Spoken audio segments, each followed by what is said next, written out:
Definitely think that they can definitely move into the top 10 with Sutter being there. But, I do think their penalty kill is going to be a bit better. Now, the question is with their 5-on-5 even strength. All right, they got a lot of, a lot more question marks, all right? And the question is who is going to play alongside Sutter? Can Sutter play as well without Weber? We're going to have to find out, but who's going to play alongside of him? And I think the best player to do that is Clinton Stoner. Not many people know who he is, but I think he's a really good player to play alongside of him. I mean, Clinton Stoner, he's a young guy. Clinton Stoner, 27 years old. All right, he's still got some years left in him. I mean, with the bad, offensive team that Minnesota was, you wouldn't expect that many, pluses on the team. But this guy, he knows defense really well. He got a +3, one of the highest on the team. I think he can definitely play alongside Sutter. Sutter can hold the offense by himself. I'm sure he can on that blue line. Unfortunately, Stoner only got 5 points in 51 games, but you know what? What you got to focus on is his defense. He's a very good defensively minded player, and I think he'd go very well with Sutter. I'm sure there's going to be a lot of people saying that Gilbert should play alongside with Sutter, but that's the thing with Gilbert. He only got 22 points in 67 games last year with a -8 rating. I mean, he's not the same player himself, all right? He's not what he used to be back, I believe, in 2009 when he got around 45 points and a decent plus-minus rating with, Edmonton. He's not that same player, all right? I mean, I don't know if he's a one-hit wonder or what's the deal, but Gilbert, he's going to have to play better. I think he'd be a good player to have on that second line. He'd be a good guy to have on the power play. But I think Stoner and Sutter would be very good. Now, they really don't have very much depth on defense. They really and honestly don't. I know Sutter's a good pickup, but once again, just like Parise, he's only one guy. He can't handle everything by himself. He's definitely going to help, all right, but like I said, he can't handle everything by himself, all right? So, I mean, they got the young player Jared Spurgeon. We all know him. He's up and coming. He is 22 years old. He's a young kid. Last year he got 23 points in 70 games. He had a -4 rating. So I mean, he definitely can prove to get a good amount of points. I can definitely see him getting 30 points next year. I'm sure he can even play up with Sutter on the power play. I don't know, who you want to play, Gilbert or Spurgeon up on the power play with Sutter, but either way, that will work out. I don't know if you want to put Spurgeon, second line on defense. Who else is there? We have Justin Faulk, who, a lot of people may say, hey, put Justin Faulk up there, but he played 47 games, only got 9 points, and a -13 rating. I don't think a player with a -13 rating should be playing on the top line with Sutter. I don't think he's exactly there yet. All right, so I think I think Sutter and Stoner would be a very key first line defense. That would be very good, but the problem is the second and third line defenses is really what's ailing me. I really don't think they really have a very in-depth second and third line. I mean, Justin Faulk, like I said, -13 rating. Spurgeon would be decent. I think Spurgeon and Gilbert would be a decent couple. I think those guys would do good together. But you know what? I think they really and honestly do need to pick up a defender in the free agency. Possibly Kubina, Kolyakovo. Any of those guys would make me feel a little bit better for their second and third lineups, because their second and third lineups they're not the best. I mean, like I said, Sutter and Stoner, they're great players, but they're not going to change the whole entire defensive flow for the team, all right? So, Justin Faulk, like I said, you know what? He's a bit of a younger player. He's going to have to start playing better with his -13 rating. That's just not good, all right? He's going to have to start playing better. Same thing with Gilbert, I mean, all these guys are going to have to step up. I mean, and comparing with what we had last season, that's all I have is compare and contrast is with last season, all right? So, I mean, if they're going to play like they did last season, then, I mean, really and honestly, they're going to have to go out there in the free agency and try to pick up a decent defender, a decent second, third line defender. I think that would really be good for them. That can really change, the flow of defense for them. Really, I think that will really help them out, but I really don't think Faulk and Spurgeon can really handle, a good 15 minutes every single night. I can't see that happening, so I don't know. We're going to have to see. Spurgeon's still a young guy, but Faulk, I'm not entirely sure about. Stephen Kampfer, I mean, this guy, he's young himself. He is 23 years old. He's a pretty good young guy. He played 23 games last year, 5 points. He had a -1 rating. He's a decent player, all right? He's a decent young guy, all right? I think this guy will strive in the defensive category. I don't know if he's going to make it up into the NHL. I don't know if he's going to get some playing time. I'm sure he very much will, but I think he's definitely a key defender for the team. I think he is, and that's what Minnesota's going to have to keep in mind is the younger defensemen. Should they give them more time? I'm not exactly sure. But you know what? I think they should play Spurgeon second line, possibly Faulk or Gilbert third line, and then you know, I'm gonna say put Spurgeon up there with Gilbert. I think that would be safe, and then put Faulk and Kampfer on the third line, and I think that would work out very well for them. But Kampfer, I think keep an eye out for him, because I think Kampfer, he's a young guy. I know he's got some defensive mindness in him. I do think he can become a really good player for Minnesota. All right. But let's get away from the blue line now. Like I mentioned with Minnesota's penalty kill last year, it was mediocre, 15th in the league.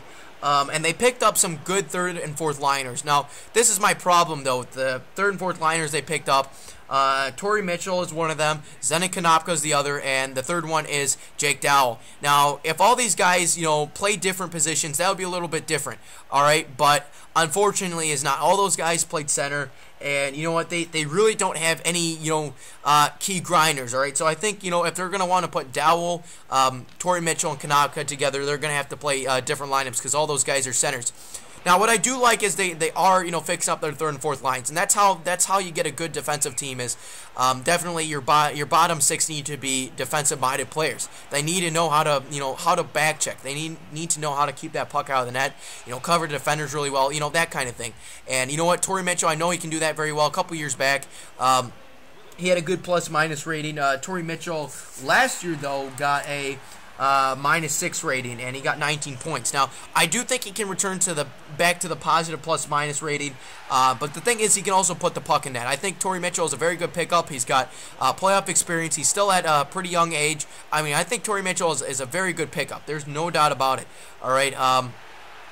Now, Jake Dowell as well, back when he was playing with Dallas, he had a couple of you know, plus numbers for his plus-minus. You know, he only got 7 points last year, 52 games, a -3 rating. But you know what? I think Jake Dowell, you know, put him on right wing possibly, put him on left wing, and then, you know, put Zdeno Konopka on left or right wing. I think Zdeno Konopka is right-handed. Don't take me up for that. He may be left-handed, but if he's right-handed, put him on the right wing, and you got yourself a pretty decent right wing. But they did lose quite a bit of grinders last year. I can understand, but you know what? I like the pace they're going on for with picking up these three players. It's definitely going to help out their defense. But anyways, with those guys being picked up, I'm still going to have to give Minnesota a B-. So right now they got a B- for offense and B- for defense. I know I'm being kind of harsh on them, but unfortunately, with their big pickups of Sutter and Parisi, I still can't see him do that amazing. I can't see him make, you know, amazing change. There's definitely no doubt they're going to make, you know, a good change, but it's not going to be, you know, top 5, top 10 in the NHL. I still think they're going to bounce around there in, you know, that top 15 area. So yeah, they're gonna have to take a B- with defense. I apologize, but yes, a B- is where it's at. Ryan Sutter, very good player. Like I said, Stoner, very good player. But other than that, there's a lot of question marks. All right, so they may want to pick up a defender in the free agency, like I mentioned, Kubina. Who's the other guy? Kolyakovo, even Scott Hannon. I know Scott Hannon's a really good defender. He knows how to keep that puck out in net. So I think he'd be a really good defender for them. Now let's go on to goaltending. Their goaltending is really good. I really do like their goaltending. They got 3 really good goaltenders who I feel like could even start for them. We all know their goaltender, Nicholas Backstrom, last year got 19 wins, 18 losses, 7 overtime losses. We got 4 shutouts, a 2.43 goals against average, and a .919 save percentage. I mean, this guy, he absolutely is their goaltender. I think he's their go-to goaltender, but then again, I think they do have a very good backup goaltender right below him. Josh Harding, he had 13 wins, 12 losses, 4 overtime losses, 2 shutouts, a 2.62 goals against average, and a .917 save percentage. Both these guys, they can play the role of a starting goaltender. I love their goaltenders. I feel like this is their strongest category is goaltending. And then they got the young goaltender, Matt Hackett, that will probably be starting off in the AHL, but he played great in his first season, playing 12 games, 3 wins, 6 losses. Not the best, win-loss ratio, I understand. But you know what? With the defense that's in front of them, how can you win games as a goaltender? He got 2 shutouts, which is really good. He's almost up there with, he's almost up there with Josh Harding, and almost up there with Backstrom. And he had a 2.37 goals against average, a .922 save percentage. This guy, I think he's going to be a goaltender in the future for Minnesota, all right? There's no doubt about that. I love their goaltending. Their goaltending is great. They got 3 starting goaltenders, in my opinion. Their goaltending is definitely above average. They know their goaltenders. I think they definitely do need to meet Josh Harding and Backstrom halfway because, Backstrom is getting old, so is Harding. They're going to have to meet those guys halfway, all right, in the season because last year Backstrom played 46 games and Harding played 34 games. So I think they should meet them halfway like they did last season. They're both really good goaltenders. Both of them can play the starting position. Matt Hackett is going to become the face of goaltending in the next couple years, guaranteed. All right, don't take my word up for that. You guys will notice his name in the next couple of years. All right, but with that being said, I am going to have to give their goaltenders, their goaltender category, a B+. All right, I'm going to have to give them a B+ for it. All right, I do think that Harding and Backstrom, they kind of remind me of Luongo and Schneider. All right, not to that caliber, but they honestly do have very good goaltending. I just solid goaltenders in that, and that's all you need is a goaltender or goaltenders that can post up .920 numbers. Like 2.20 goals against average. That's a great goaltender, and I know Backstrom or Harding or even Hackett can get those numbers just like they did last season. I know they can. All right. Now, I'm going to end off now with my estimation of where Minnesota is going to end off in the conference. I think Minnesota can make it to the playoffs. I do think they can, all right? Now, I think they can sneak in anywhere from 8th to 6th place, all right? Anywhere from there, all right? Now, some people may say they can win the Northwest, but I can't see that happening. Are they a better player than Vancouver? I don't think so. Comparing their stats, last year, Danny Heatley, Mikko Koivu, Zach Parise, all those guys combined got 166 points, and the Sedin Twins got almost as much with 148 points. The Sedin Twins, they're only two players. And comparing that to 3-star players, honestly, Vancouver is a much better team than Minnesota. I think Minnesota's still going to have to change up their team. You look at Minnesota's blue line, you look at Dan Hammy, who's a guy that had one of the highest plus-minuses in the league. I don't think that Minnesota's at that level yet where they can play better than Vancouver. I don't think they can play better than Vancouver. Vancouver's got a great blue line. They got Bieksa, they got all those guys, just so much better.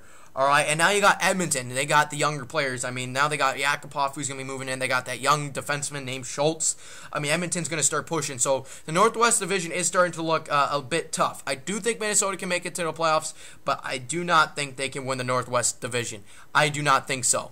So, anyways, guys, I hope you enjoyed my teams in review. We will see, hopefully, if I'm right. I probably won't be correct because I usually am not correct, but we'll see. I do think they can make the playoffs. 6th to 8th spot is my final estimation where they're going to be.